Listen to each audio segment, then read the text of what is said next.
Hello friends! Sa mga nahihirapan mag-delete ng kanilang violation, lalong-lalo na spam violation, subukan niyo po ito.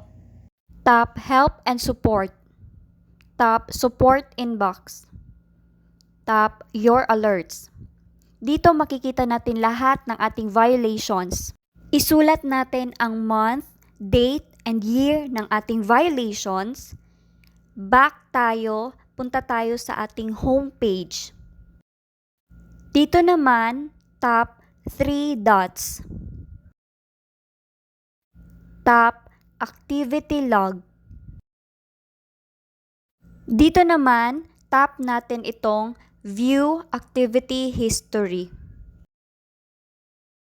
Tap Filters, then tap Date All, itong nasa ibaba.